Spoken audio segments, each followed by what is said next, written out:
remember when I first started out, I was putting money everywhere, stocks, savings accounts, even random side hustles, without really knowing what I was doing. And honestly, it cost me time and returns.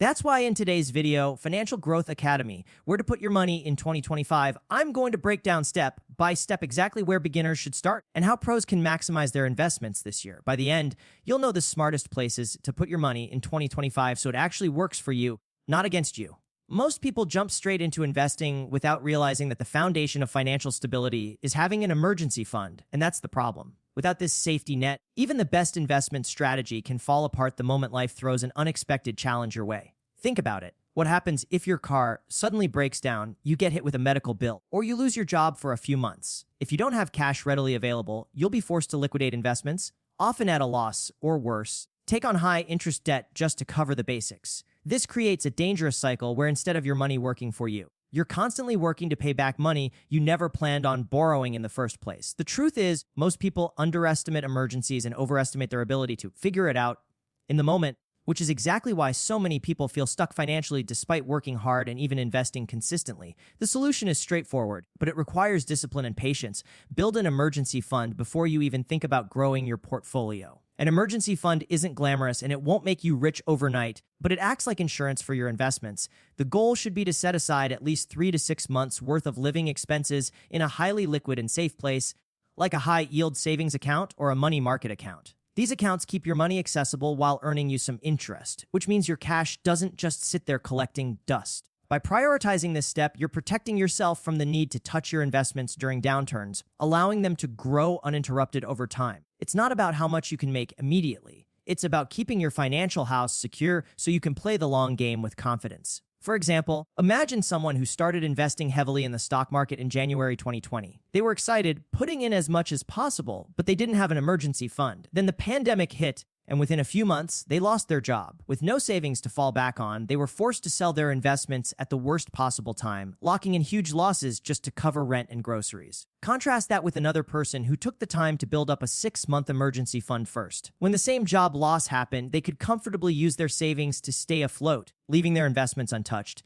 A year later, the stock market had recovered and grown, and their portfolio was worth significantly more because they didn't panic, sell under pressure. This is the difference an emergency fund makes. It gives you the breathing room to let your money grow while you handle life's challenges stress-free. A big mistake many beginners make is keeping all their cash sitting in traditional checking or low-interest savings accounts, thinking their money is safe there. While it may feel secure, the real problem is inflation quietly eating away at the value of every dollar. In 2025, with rising costs of living and continued economic uncertainty, leaving your money in a regular savings account that pays almost nothing is essentially guaranteeing you're losing purchasing power every single day. People believe that because their balance looks the same, their wealth is stable. But in reality, what that money can actually buy is shrinking. This is why so many people feel like they're working harder, saving more, but still can't get ahead. They're unknowingly parking their money in the wrong place, allowing inflation to win. The solution is to move that cash into smarter, safer vehicles that not only preserve your money, but also help it grow steadily without taking on unnecessary risk. Two of the best options in 2025 for this are high-yield savings accounts and Treasury securities. High-yield savings accounts today can offer interest rates far higher than traditional banks,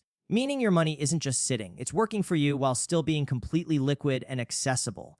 These accounts are FDIC insured, so there's no risk of losing your money, and they make sure that every dollar you keep there is protected from the slow drain of inflation. On the other side, Treasury bills and bonds are government-backed, which makes them one of the safest investments you can buy. They may not deliver massive returns, but their steady payouts and reliability are perfect for people who want security while earning more than they would in a regular bank account. For beginners, these tools are ideal stepping stones before moving into more complex investments. And for experienced investors, they serve as a strong foundation for diversification and stability. For example, imagine someone saving $10,000 in a traditional bank account paying only 0.05% interest. At that rate, they'd earn just $5 a year while inflation at, say, 3% eats away $300 of their purchasing power. That's like losing $295 without realizing it. Now compare that to placing that same $10 in a high-yield savings account paying 4%. Suddenly, instead of losing money, they're earning $400 a year, keeping pace with inflation and preserving their wealth. If they also allocate part of their savings into short-term Treasury bills paying similar or slightly higher yields, they not only secure their funds, but also guarantee predictable income backed by the U.S. government. This creates peace of mind, especially for people preparing for larger investments like real estate or index funds. The difference between leaving money stagnant in a traditional account and putting it into these smarter vehicles could mean thousands of dollars saved over just a few years, all without any added risk or stress. One of the biggest mistakes people make when trying to grow wealth is putting all their money into one stock, one company, or even one industry, hoping it will skyrocket and make them rich. While that might work for a very small percentage of lucky investors, the problem is that this approach exposes you to enormous risk. If that one stock tanks, your entire financial future can go with it. This is the trap that many beginners fall into.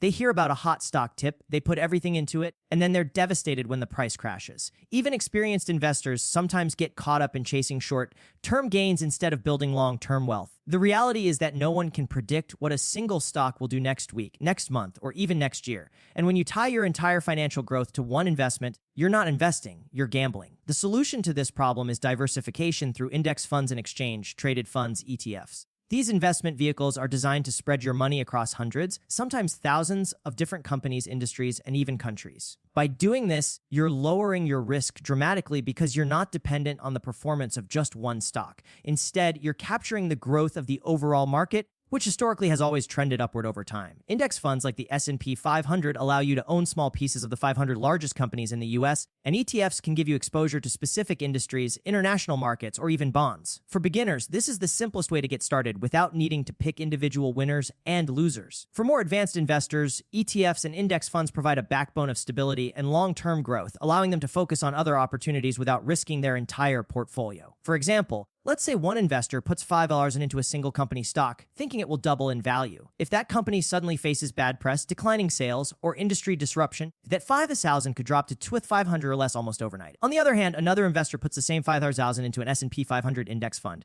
Instead of betting on one company, they now own pieces of Apple, Amazon, Microsoft, Google, and hundreds of others. Even if one or two of those companies struggle, the rest can balance out the losses, keeping the overall value of the fund stable or growing. In fact, history shows that the S&P 500 has returned an average of about 8–10% annually over the long term. That means the second investor's money is far more likely to grow steadily, even through market ups and downs.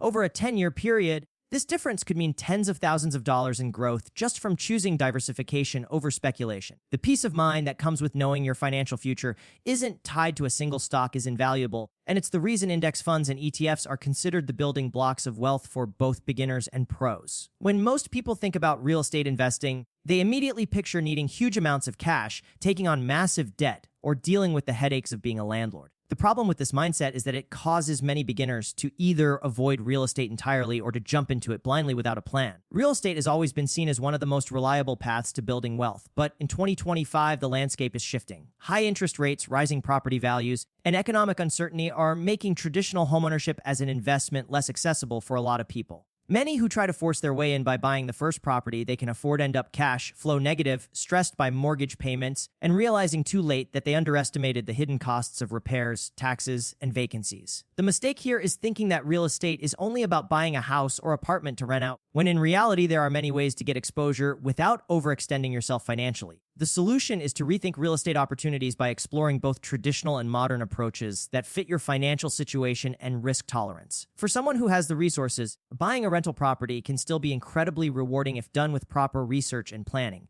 This means looking beyond just the sticker price and considering the local rental market, long-term appreciation potential, and the ongoing costs of maintenance and management. For those who don't want the direct responsibility of property ownership, real estate investment trusts or REITs offer an excellent alternative. REITs allow you to invest in a diversified portfolio of properties, everything from office buildings to apartment complexes to warehouses, without having to deal with the tenants, repairs, or mortgages yourself. They trade like stocks, which makes them much more accessible and liquid compared to buying physical property. In addition, new opportunities like fractional real estate investing platforms are emerging, giving everyday investors the chance to own small shares of properties with as little as a few $100s. This democratization of real estate means that in 2025, almost anyone can participate in the market without needing to put their entire savings on the line. For example, imagine someone who saved up $30,000 and decided to use it as a down payment on a rental property. At first, it looks like a smart move, but after a few months, they realize the rental income barely covers the mortgage, and when the furnace breaks down unexpectedly, they're forced to spend thousands out of pocket. Stress builds, and suddenly what was supposed to be an investment feels like a financial trap. Now compare that to another person who takes the same $30,000 and splits it between a diversified REIT and a fractional share in a rental property through a platform designed for small investors. Their ride shares give them exposure to large commercial properties that consistently generate rental income, while their fractional ownership provides a slice of residential real estate returns. They don't deal with tenants calling in the middle of the night. They don't face surprise repair bills, and yet their money is still growing in the real estate sector. Over time, as they build more capital, they can decide whether to transition into direct property ownership or continue scaling through these alternative methods. The key difference is that they approached real estate strategically matching their investment style to their financial capacity, instead of forcing themselves into a situation they weren't prepared to handle. One of the most common mistakes people make when building wealth is ignoring alternative investments or diving into them recklessly without understanding the risks. The problem here is twofold. On one side, many investors stick strictly to stocks and savings accounts, missing out on opportunities to diversify into assets that can act as a hedge against market downturns. On the other side, there are people who hear about the hype around crypto, gold, or some emerging sector and throw in their money without research, only to lose big when volatility hits. In 2025, with uncertainty in global markets, inflation concerns, and technological innovation accelerating, alternative investments are becoming more relevant than ever. But they are also riskier if not approached with caution, which is why so many people either lose money or avoid them altogether, both of which can limit financial growth. The solution is to approach alternative investments with a balanced and risk-managed strategy. Instead of putting all your money into speculative assets, allocate a small portion of your portfolio, something like 5–15%, to alternatives that make sense for your goals. Gold, for example, has historically been a safe haven asset, protecting wealth during times of inflation or market instability. Cryptocurrencies, while volatile, have shown potential for high returns, especially in years of strong adoption and innovation. Emerging sectors like clean energy, AI technology, or even private equity can also offer outsized growth if approached wisely. The key is not to gamble, but to diversify, making sure these investments complement your core portfolio of stocks, bonds, and real estate rather than replace them. By using this approach, you get the potential upside of alternatives while protecting yourself from the downside of overexposure. Tools like dollar cost averaging into crypto, or using ETFs that focus on commodities or emerging industries make it easier to participate without taking on unnecessary risk. For example, consider someone who decides to put $20,000 entirely into cryptocurrency after seeing headlines about massive gains. Within months, the market dips, and their investment loses 50% of its value, leaving them stressed, panicked, and financially unstable. Now compare that with someone who builds a $100,000 portfolio and allocates just $10,000 into a mix of gold and crypto. They keep $90,000 in diversified assets like index funds, real estate, and savings, while using $5,000 for gold as a stable hedge and $5,000 for crypto exposure. If the crypto market crashes, their loss is limited to just a small portion of their portfolio, which they can afford to ride out. Meanwhile, if gold rises during inflationary periods, it helps offset some of the losses. Over the long run, this investor experiences growth in their main portfolio, with the bonus of having participated in alternative markets without ever risking their entire future on them. The difference between reckless investing and strategic diversification is night and day, and it's what separates sustainable financial growth from financial disaster. A lot of people think that once they start investing, all they need to do is keep throwing money into random opportunities and eventually they'll become wealthy. The problem with this mindset is that it completely ignores the importance of strategy. Without a plan, investments become scattered, inconsistent, and reactive to emotions rather than logic. This is why so many investors panic, sell when markets dip, or chase the latest trend when it seems like everyone else is making money. They end up buying high, selling low, and wondering why they never seem to get ahead. On top of that, many people don't adjust their portfolios as their life circumstances change. A strategy that works when you're 25 may not make sense at 45, but too many people set it and forget it, only to find out years later that their portfolio no longer matches their goals or risk tolerance. The solution is to create and maintain a pro-level strategy that revolves around asset allocation, rebalancing, and building a portfolio that evolves with you. Asset allocation simply means deciding what percentage of your money should go into different asset classes: stocks, bonds, real estate, alternatives, and cash. This distribution is based on your goals, time horizon, and risk appetite. For example, a younger investor might put 80% into stocks for growth and only 20% into bonds and cash for safety, while someone nearing retirement might flip that ratio to preserve their wealth. Rebalancing is the process of checking your portfolio regularly and adjusting it back to your target allocation. Markets move, and if one area grows faster than the others, your risk profile changes without you realizing it. By rebalancing, you're making sure your investments continue to reflect your actual plan instead of drifting into unintended risks. This strategic approach allows you to take control of your financial future instead of leaving it to chance. For example, imagine two investors who both start with $50,000. The first one invests without a strategy: $10,000 in a few random stocks, $15,000 in crypto, $20,000 in a rental property, and the rest scattered across savings accounts. They don't rebalance or review their portfolio, they just hope it grows. When crypto crashes, their wealth takes a huge hit, and because they didn't diversify properly, they're left scrambling. Now look at the second investor who builds a structured strategy. They allocate 60% into index funds for steady growth, 20% into bonds for stability, 10% into real estate through rates, and 10% into alternatives like gold or crypto. They review their portfolio once a year, rebalancing it to keep those percentages consistent. When the market dips, they don't panic because their asset mix is designed to handle volatility. Over 10 years, their disciplined approach compounds steadily, while the first investor continues riding emotional highs and lows without ever achieving real progress. The key difference is that the second investor treated their portfolio like a business, with structure, review, and adjustment, while the first treated it like a gamble. A professional level strategy ensures that your wealth isn't just growing, but growing in the right direction, aligned with your goals and capable of adapting to changes in both the market and your life. So let's quickly wrap this up. First, start with an emergency fund, because without that, even the best investments won't save you. Second, move your cash into high-yield savings or treasuries to beat inflation safely. Third, build long-term wealth through index funds and ETFs instead of gambling on single stocks. Fourth,